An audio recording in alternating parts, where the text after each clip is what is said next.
¿Sabe usted qué son los buró de información y si está o no está en esa base de datos? Pues le invitamos a que se quede con nosotros, ya que hoy le brindaremos importante información de cómo funcionan y quiénes están en esa base de datos. Está con nosotros Julio Oseguera, asesor de la Defensoría del Consumidor, quien nos va a aclarar estas dudas. Julio, bienvenido, buenas tardes. Gracias, Elida, buenas tardes. Explícanos, ¿qué significa esto de buró de información? Verás, muchas sociedades, muchos países se han dado cuenta de que el riesgo que implica a veces poner los capitales en la inversión y proveer a la gente cada vez más de créditos puede significar también un aumento en la posibilidad de que no paguen algunas personas. Entonces, considerando que los bancos no trabajan con fondos propios, sino que trabajan con fondos de los ahorrantes, son fondos del público, es que muchos países determinaron que era necesario que hubiera una entidad que centralizara la información de cómo se comportan las personas en cuanto al tema crediticio, de si pagan bien, pagan tarde, pagan a tiempo, pagan antes, y esa información centralizarla en una sola institución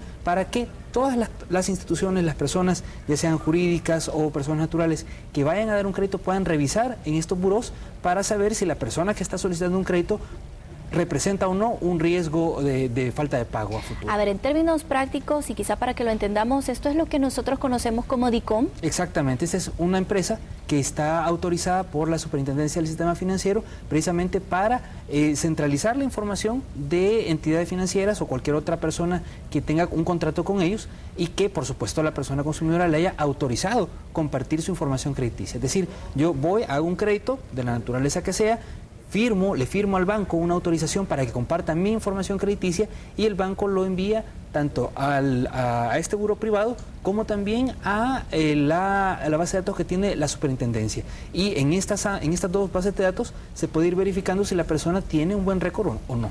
A ver, ¿quiénes consultan este buró de información, en este caso DICOM? Casi cualquier persona que pueda pagar el servicio o que quiera pagar el servicio. Estamos hablando principalmente de los bancos, que son los principales interesados en hacer análisis de riesgo crediticio, pero también de repente va a haber casas comerciales que van a tener contratos con estas empresas para poder saber si una persona que les pide comprar a plazo, por ejemplo, un artículo, ha resultado una buena paga o no. ¿Ya? Entonces, cualquier persona que contrate con DICOM para pedir la información podrá tener acceso a ella. Como consumidores, ¿qué tipo de derechos tenemos ante DICOM?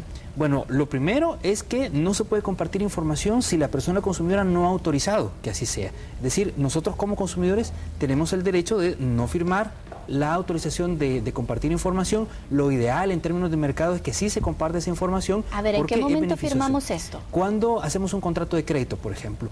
Uno va al banco y pide un crédito hipotecario y con toda la documentación que a uno le dan, los seguros, el contrato de mutua, el contrato de hipoteca, todo, va también una hoja aparte, porque así lo dice la ley, que tiene que ser un documento adicional en donde la persona está autorizando para compartir su información. Ahora, de repente no nos explican esto, Julio. Y es de un derecho de la persona consumidora saber que uno está autorizando para compartir información personal y crediticia. Y es importante también que esta es una práctica que se ha empezado a realizar desde hace pocos años. Eso quiere decir que una persona que hace 20 años, por ejemplo, haya contratado un crédito y de repente su información crediticia está en la base de datos, pudiera no ser legítima esa posesión de información porque puede ser que la persona no lo haya autorizado. Entonces, el primer derecho que toda persona tiene es a la autodeterminación informativa, es decir, decidir en qué momentos comparte o no su información crediticia.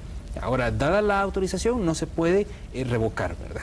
Otro derecho que se tiene es a que esa información sea la correcta, porque de nada sirve que de repente yo sea buena paga, haya pagado todo al día, o si con ya la cantidad, pagaste o ya pagué y ahí. Todavía aparezco ahí con una mora histórica, por ejemplo, o con una deuda pendiente, y eso no puede ser. Entonces, en ese caso, ¿qué podemos hacer? Ahí hay dos cosas que nosotros podemos hacer como consumidores. La primera es que nos podemos acercar al agente económico, esto es el banco, la casa comercial, la operadora de telefonía con la cual hemos hecho el contrato y decirle, mire, yo ya le pagué, aquí tengo mis recibos pagados, aquí tengo mi finiquito, mi cancelación, y ahí en DICOM dicen que todavía tengo una mora histórica, sáqueme. Ya es obligación de los agentes económicos informar oportunamente a DICOM que cuál es el estado actual de la persona. Si ya pagó, tiene que hacerlo. Y si no, puede poner una denuncia en la Defensoría y la Defensoría puede multar tanto al agente económico como al agente de información que no tengan actualizada su información y además puede también ordenar que se retire o que se modifique o elimine una información